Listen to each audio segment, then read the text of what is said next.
कि जोरी बनल रहो,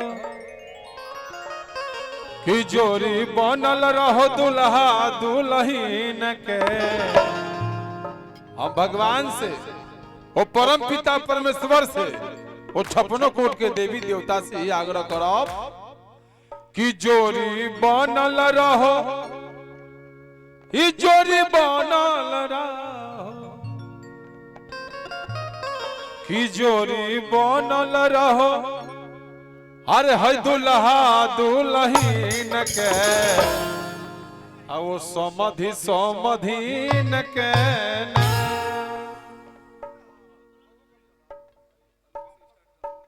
ठीक ठीक ठीक ठीक एक साथ हाल कुछ भाई खाली चिट्ठी बा।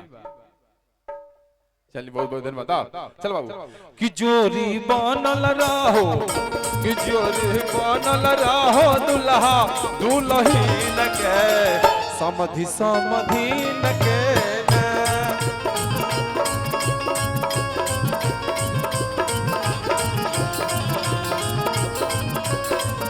तो जोरी बनल रहो दुल्हा दुल्हीन के, समधि समधीन के ना।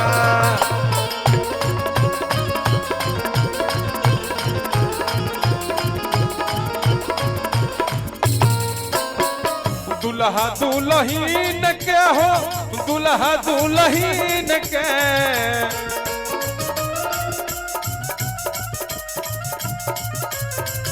दुल्हा दुल्हीन के हो, दुल्हा दुल्हीन के। तो जोरी जुग जुग जियो, तो जोरी जुग जुग जियो दुल्हा दुल्हीन के, समधि समधीन के जाहो।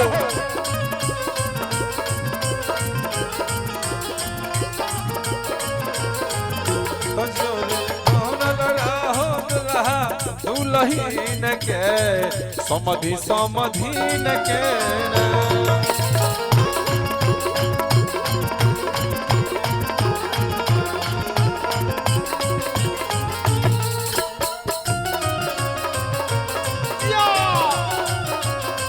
क्या बात है।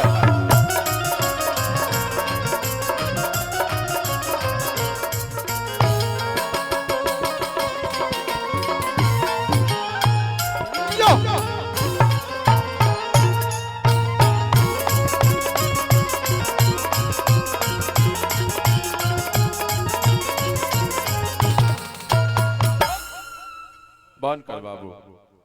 सेहरा कहल जाला, मंगल गीत कहल जाला, एमे कुछ नेग होला। दुल्हा के बाबूजी कहने तो चल गई, दुल्हा के चाचा चाची भाई मौसा काका फूफा सभे के आवे के चाहिए, खुशी मंगल में कुछ नेग देवे के चाहिए। बताई सब लोग शांति, सब लोग रसगुल्ला खा के पूरी खा के पुलाव खा के भकुआता। आज खुशी के दिन बा, बबुआ के तिलक चढ़ल। वेलकम वेलकम हे सुंदरी, वेलकम टू ऊपर। वाह तू लोग कहाँ से उतरलू हो? नेताजी चल रही था लोग के गमछी उमछी देती, माला पहनावते। तू लोग पिछली टिकरी खैले बारू, हर रात के रसगुल्ला खोई है, भोरे अपना घर जाई हो। रउआ लोग कुछ नहीं की हिला तू लोग। आज खुशी के दिन बा, कुछ दिन एगो त नेताजी आई नहीं, चल गई नहीं। पूरा पार्लियामेंट में चाचा हिलावत रहे, लेकिन गृहस्थ के गम छे, गृहस्थ के सब बोलो पंच सीताराम। चला बबुआ के चाचा से मौसी से आग्रह करो कि आई आ खुशी के दिन बा, हतना कलाकार लोग आइल बा। पहले पहले बहनी मत खराब कर लोग हमनी के। हां जी अरे की दुल्हा के यारो ती उतर तारी सखिया। जब जितेंद्र चाचा अपना बेटा के बारात लेके वो गांव में पहुंचब, दुल्हन में, दुल्हन के गांव में, तो सखी लोग छत पर से देखी लो कि बाप रे बाप दुल्हवा कितना सुंदर बा। दुल्हा के बाबू पियरी पहने बड़े, वो बड़ी सुंदर लागत रे। सखी लोग कौना भाव में मंगल गीत गाड़ी गाय बाबू। अरे कि दुल्हा के यारो ती उतार तारी सखिया।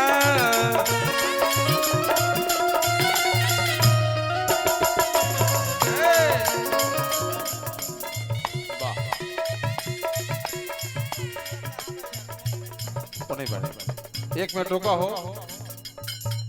महिलाओं नरमुंडा के पास आओ। और हमारे बीच में नेहा राज जी आ गई हैं, उनका सम्मान वर्धन होगा।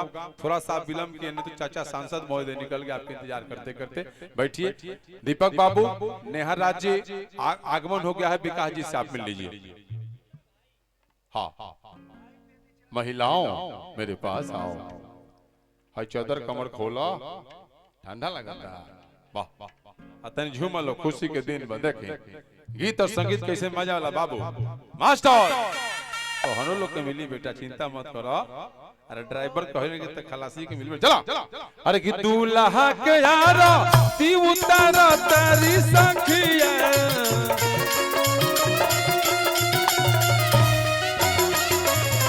झूमी झूमी मुस्की खूब कटले बरतिया।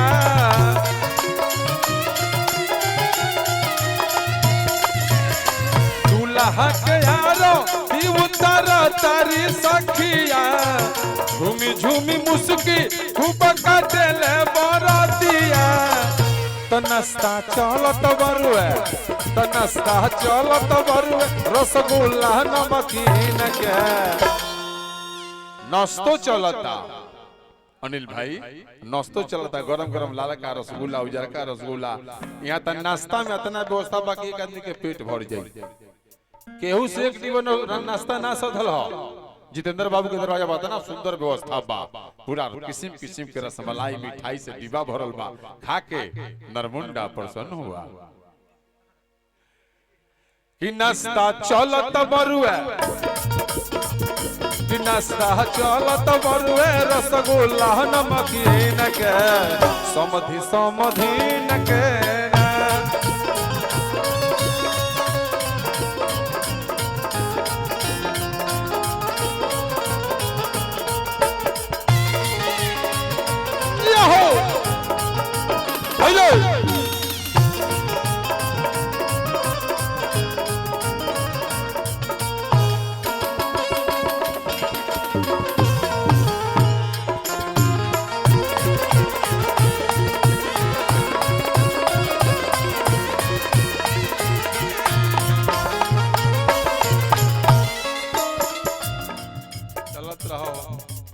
बुझाता कि सब है खाखा के उहाता।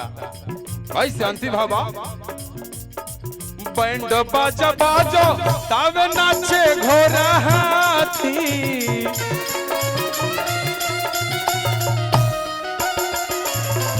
बैंड बाजा बाजो तावे नाचे घोड़ा हाथी।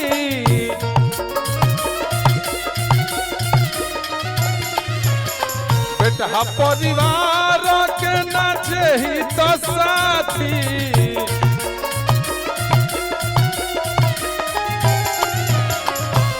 बाबू हो बबुआ के बारात में हाथी घोड़ा बैंड बाजा किस्म किस्म को चुनी बत्ती लाइट बत्ती सब गइल बा। कौना भाव में सखी लोग कहता, बैंड बाजा बाजो तावे नाचे घोड़ा हाथी।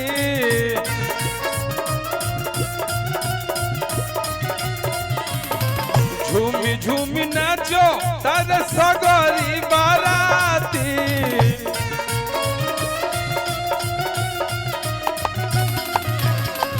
तो भैया रुपया लुटावस, तो चाचा रुपया लुटावस, सभे गिन गिन के समधि समधीन के ना।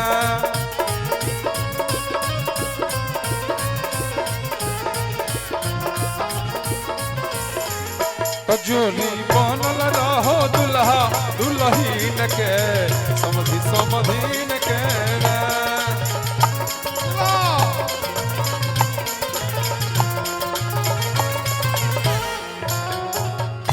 बोली राजा राम।